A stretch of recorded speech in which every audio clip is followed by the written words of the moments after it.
வணக்கம் friends.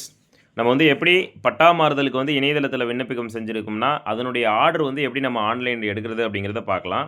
So, அதுக்கு நீங்க கூகுள் போயிட்டு சர்வீசஸ் அப்படின்னு போட்டீங்க அப்படின்னா, அந்த சர்வீசஸ்னுடைய அது மெயின் பேஜ் ஓப்பன் ஆகும்.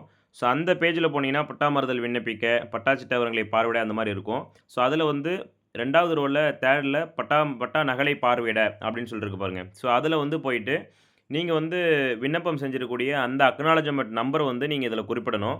இதில குறிப்பிட்டதுக்கப்புறம், நீங்க வந்து மொபைல் நம்பர் வந்து ஓடிபி நம்மளுக்கு வரும். ஸோ, அந்த மொபைல் நம்பர் குடுத்துட்டு ஓடிபி குடுத்தோம் அப்டின்னா, நம்ம மொபைலுக்கு ஒரு ஓடிபி ரிசீவ் ஆகும்.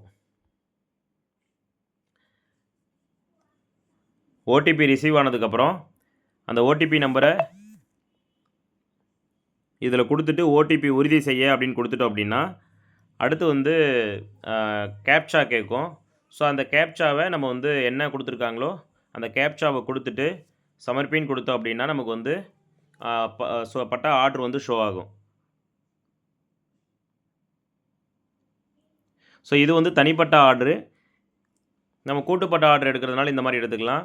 அதே மாதிரி மற்ற அ இது நம்ம ஆன்லைன்ல செக் பண்ணுறதுக்கு இந்த வெப்சைட்ட பயன்படுத்திக்கலாம். பட்டா, சிட்டா எடுக்கிறதுக்குனாலும் பயன்படுத்திக்கலாம். எஃப்எம்பி எடுக்கிறதுக்கு பயன்படுத்திக்கலாம். ஸோ, இது ஆர்டர். இதிலேயே வந்து டீட்டெயில்ஸ் இருக்கும். எந்த டேட்ல கையெழுத்தாயிருக்கு, அப்ளிகேஷன் நம்பர் என்ன, அதோட பார்கோட் கீழ ஃபைனலா இருக்கும். அந்த பார்கோட ஸ்கேன் பண்ணீங்க அப்டின்னாலும் நம்ம வந்து அத ஆர்டர செக் பண்ணிக்கலாம்.